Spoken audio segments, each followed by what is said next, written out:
बृहस्पति का वार और टीएस का पलटवार। जी हां, ये छत्तीसगढ़ के घटनाक्रम की हम बात कर रहे हैं, राजनीतिक घटनाक्रम की।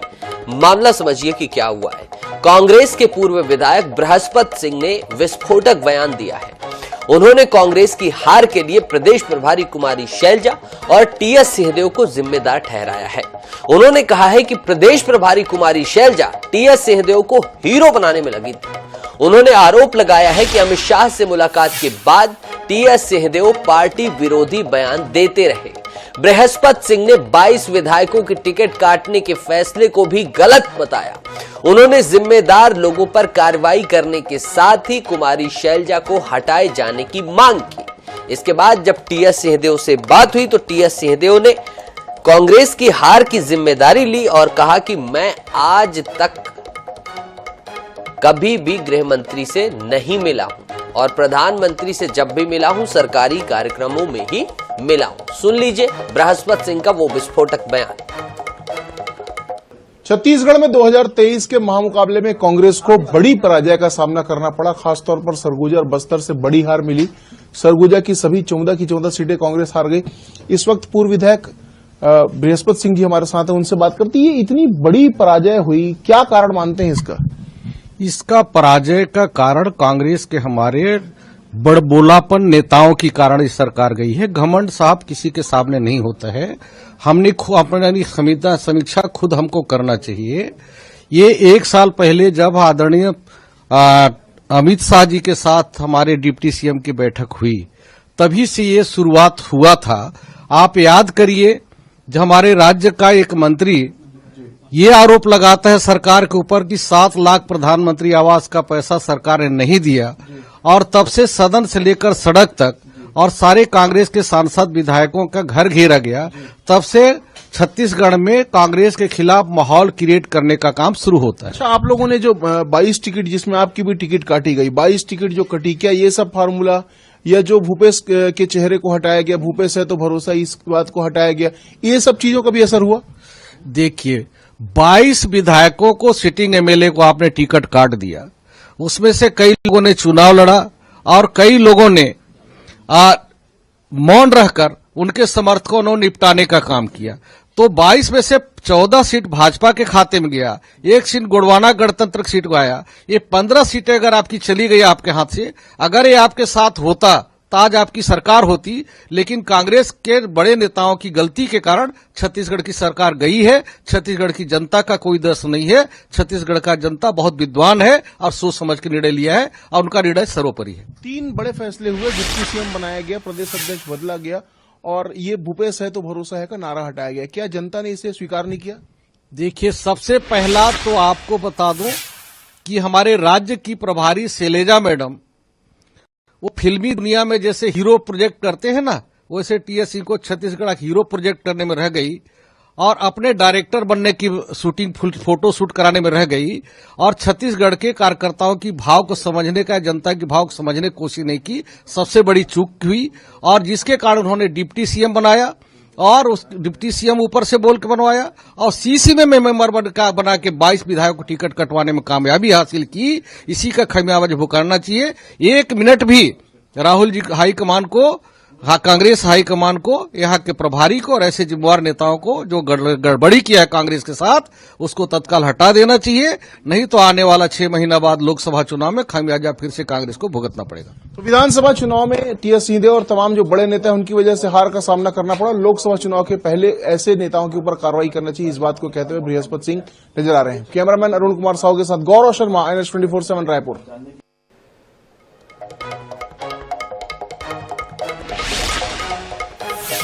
तो ये था सिक्के का एक पहलू, कहानी का एक भाग। दूसरा भाग समझिए।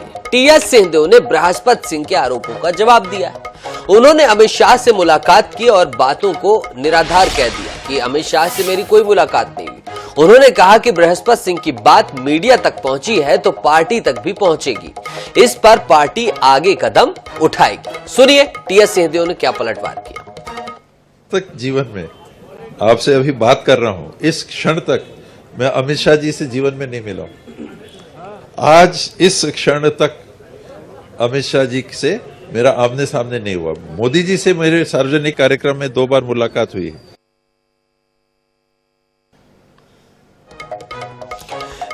तो चलिए, आपने सुन लिया, टीएस सिंहदेव ने खंडन कर दिया और बृहस्पति सिंह ने आरोप जड़ दिए। हमारे साथ भारतीय जनता पार्टी के प्रवक्ता राजीव चक्रवर्ती जी जुड़ रहे हैं, हम उनसे बात करेंगे। राजीव चक्रवर्ती जी, बहुत बहुत स्वागत है न्यूज़ 24/7 में। नमस्कार। नमस्कार। कैसे देखते हैं, कहीं आप बहुत आह्लादित तो नहीं है बृहस्पति सिंह और टीएस सिंहदेव जी के वार पलटवार को, या कुछ और ही आप देख रहे हैं जो हम नहीं देख पा रहे?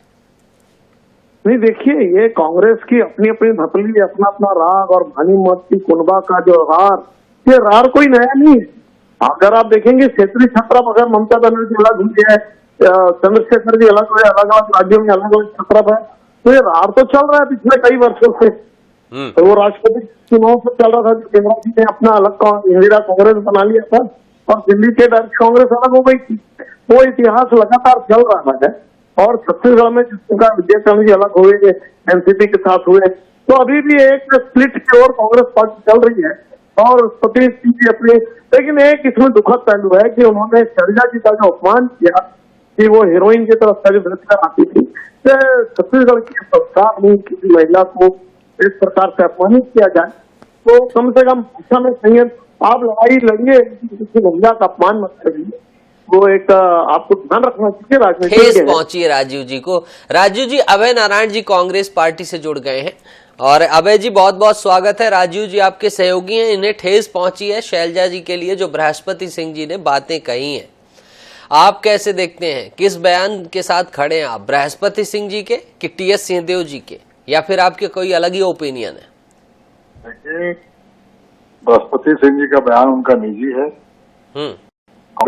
कांग्रेस को उनके बयान से बहुत वास्ता नहीं है। उनकी टिकट कटी थी, वो नाराज थे, और वो अपने टिकट काटने के लिए जिसको जवाबदार मानते थे उसके विरोध में वो बोल रहे हैं। ये उनका एकदम व्यक्तिगत विचार है। कांग्रेस पार्टी कभी किसी का अपमान नहीं करती। जो बाहर के नेता है उनको हम बहुत सम्मान से बात करते हैं, तो अपनी पार्टी में तो कोई बात ही नहीं है। और ऐसे जितने बयान इस प्रकार के आएंगे, आ रहे हैं, उसको हाईकमान संज्ञान ले रहा है, प्रदेश कांग्रेस कमेटी संज्ञान ले रही है। सारी जानकारियां हाईकमान को भेजी जा रही हैं और इस पर हाईकमान अपना निर्णय देगा। चुनाव के परिणाम आ गए, हम सब स्वीकार करते हैं कि भारतीय जनता पार्टी की सरकार बन रही है। जरूर आश्चर्यजनक परिणाम थे, इसमें बाबा साहब का हारना भी आश्चर्यजनक परिणाम है, क्योंकि उनकी एक सौम्य छवि, उनका एक काम करने का तरीका सबको पसंद था। उनकी तारीफ तो विरोधी दल के लोग भी करते हैं। तो ये इस प्रकार के कोई बयान पार्टी में आने, लेकिन अभय जी आप बड़ी उदारता दिखा रहे हैं। खुद आपके पूर्व मुख्यमंत्री टीएस सिंहदेव कह रहे हैं कि उनका बयान पब्लिक मीडिया तक पहुंचा है, पार्टी कमान तक भी पहुंचेगा, और आप कह रहे हैं कि निजी है। आप थोड़ी सी कंजूसी नहीं कर रहे हैं? और टीएस सिंहदेव जी के प्रति उदारता, टीएस सिंहदेव जी ने खुद उदारता दिखा दी, आपको क्यों लग रहा है पर्सनल है? वो कांग्रेस के कार्यकर्ता नहीं है क्या, या कोई अनुशासनहीनता अगर पार्टी को लेकर कोई बात वो अपनी रख रहे हैं, तो क्या इस पर विचार मंथन की भी जरूरत नहीं है? कोई भी कांग्रेस का अनुशासित सिपाही ऐसा बयान नहीं देगा।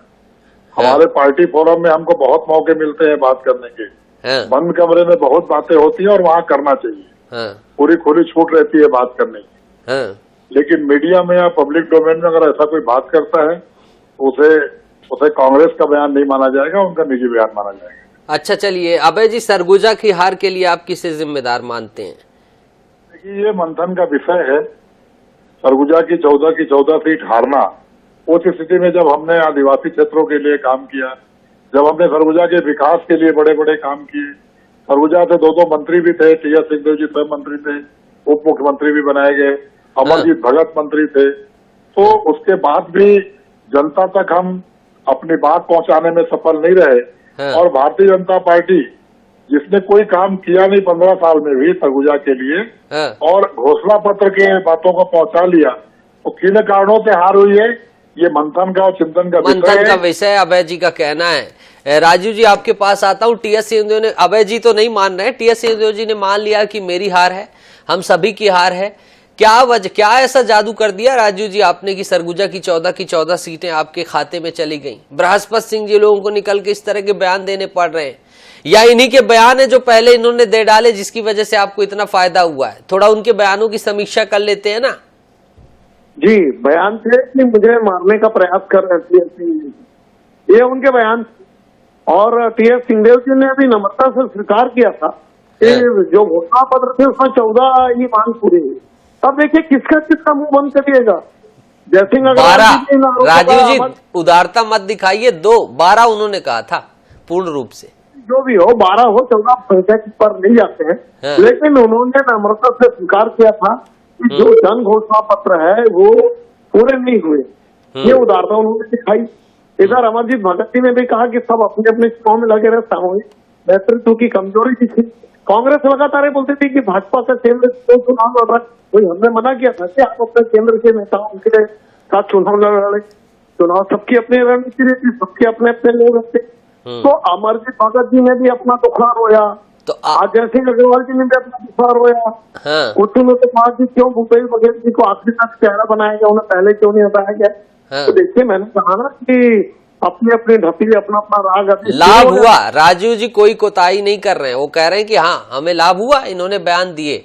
अबे जी सीरियस बात करते हैं, बृहस्पति सिंह की क्या आपको इन बातों में थोड़ी भी सीरियसनेस नहीं लगती है कि टीएस सिंहदेव ने जो बीते वर्षों में, चाहे वो आवास को लेकर हो, चाहे वो वचन पत्र को लेकर हो या अन्य विषयों को लेकर हो, उन्होंने जो खुले में राय दी वही राय उन्हें बंद कमरे में देनी चाहिए थी, जो अभय नारायण जी आपने कही। क्या इसके कारण डैमेज नहीं हुआ अभय जी? क्या इसकी समीक्षा नहीं होनी चाहिए? मैंने पार्टी लाइन की बात की। कितना बड़ा भी नेता हो, अगर उनको कोई बात कहनी है तो उसके लिए पार्टी में खुली छूट है। लोकतांत्रिक पार्टी है कांग्रेस, लेकिन अनुशासित भी है। अनुशासन का दायरा तोड़कर कोई बाहर जाता है तो अच्छी परंपरा नहीं है। इस पर हाईकमान संज्ञान लेगा। और अगर राजीव जी चिंता कर रहे हैं कि कौन कौन रो रहा है, तो नारायण चंदेल और डॉक्टर कृष्णमूर्ति बांधी जी रो रहे हैं। उनको किसने हराने का प्रयास किया था? वो क्यों चुनाव हार गए? नेता प्रतिपक्ष हार गए, नेता प्रतिपक्ष हार गए। वहां भी चिंतन मंथन हो जाए तो उनको किन्होंने हराया? वृक्षारोपण नहीं किया भाई। नारायण चंदेल जी और कृष्णमूर्ति बांधी जी को किसने हराया भाई? देखिए, जनता जनार्दन का फैसला है। जनता जनार्दन का फैसला स्वीकार करने की क्षमता होनी चाहिए। कांग्रेस हमेशा से लोकतंत्र में भी अभय जी एक सेकंड, अभय जी वही चीज तो मैं आपकी बात ही तो दोहरा रहा हूं। आपने कहा कि पार्टी फोरम में बहुत सारे मौके मिलते हैं, थोड़ा तो सर दरिया दिली से बात करिए। आपको नहीं लगता कि जो बातें टीएस सिंहदेव जी ने मीडिया डोमेन में बार बार आके करी, 2.5 साल के चाहे फॉर्मूले की बात हो या फिर योजनाओं के क्रियान्वयन की बात हो, पंचायत विभाग से इस्तीफा देने की बात हो, ये एक पार्टी फोरम में बात करने की बात थी या फिर गुंजाइश नहीं थी? थोड़ा तो उदारता दिखा। पूरी गुंजाइश थी। हाईकमान पे जो हमारे प्रभारी आते हैं, पहले पुनिया जी 18 में आए थे, अभी शैलजा जी हैं, सब लोग 1 to 1 बैठकर बात करते हैं। अगर आप कार्यकर्ताओं के बीच में कोई बात नहीं कर सकते तो अकेले में तो आप कह ही सकते हैं। तो पार्टी की गाइडलाइन है, अनुशासन की लाइन है।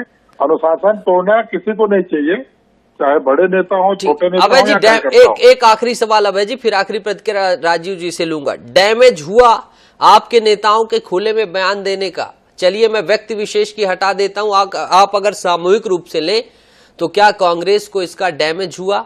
चाहे वो अमरजीत हमलावर हो जाते थे टीएस सिंहदेव पर, टीएस सिंहदेव कोई पब्लिक डोमेन में बात करते थे, बृहस्पति सिंह ने भी पहले विस्फोटक बातें की, और जो टिकट काटने के बाद बगावत हुई, डैमेज हुआ ना आपको? मानते हैं आप? ये बगावत तो भारतीय जनता पार्टी में हुई थी, नंद कुमार साहब हार गए, जो संस्थापक नेता थे, तो भी तो उसका लाभ नहीं मिला आपको, शुक्ला बाहर गई। लेकिन ये जनता का फैसला है। ऐसा जनता को 2 में 1 को चुनना था। हमारे विकास कार्यों को हम समझा नहीं पाए या जनता इनके घोषणा पत्र को ज्यादा अच्छा मान ली। तो ये तो जनता का फैसला है, इसको स्वीकार करने में कोताही नहीं होनी चाहिए। और राजनीतिक दल अपने अपने हिसाब से वो जीते क्यों उसकी समीक्षा अगर कर रहे होंगे तो हम हारे क्यों इसकी समीक्षा भी हम करेंगे। और उनके यहाँ भी हुई है। ठीक है, अभय जी ने बेबाकी से, बिल्कुल अभय जी ने बेबाकी से बात रख दी। राजीव जी आपकी आखिरी प्रतिक्रिया कि अब सरगुजा को 14 सीटें सरगुजा ने आपको दी हैं, तो सरगुजा वासियों को विकास की धारा मिलेगी? बिल्कुल विकास की धारा मिलेगी। जो पिछले 3 बार भी जो जनादेश मिला था, वो जनादेश भी विकास की कारण से मिला था। और एक बार मैंने और मौका दिया, वो मौका कांग्रेस ने खो दिया। तो कहते हैं ना कि lose the catch you lose the match. तो ये कैच इन्होंने छोड़ दिया, जो इनको काम करना चाहिए था इन्होंने काम नहीं किया, छोटी बातें कहते रहे। 2.5 साल के फार्मों के नाम पर जनता को मूर्ख बनाया। तो क्या हम बार बार कहते थे कि ठीक है, विकास की धारा बहेगी। राजू जी, अभय जी, वक्त कम है, आप दोनों ने अपने अपने दलों का बेबाकी से मत रखा, उसके लिए बहुत बहुत शुक्रिया। जनता अंदाजा लगा ले कि कितना डैमेज हुआ है कांग्रेस के नेताओं की ओपन फोरम में बयानबाजी से, और अभी वो बयानबाजी बिल्कुल भी नहीं थमती हुई दिखाई दे रही है। बहरहाल ये पार्टी का मसला है, पार्टी निर्णय ले, लेकिन जो मीडिया का दायित्व होता है हम उसका निर्वहन करते हुए उसके विश्लेषण, समाचार ही नहीं विचार ही, जो हमारे न्यूज़पेपर हरिभूमि की हेडलाइन है उसके आधार पर हम आपको समाचार के साथ विचार भी देते जा रहे हैं।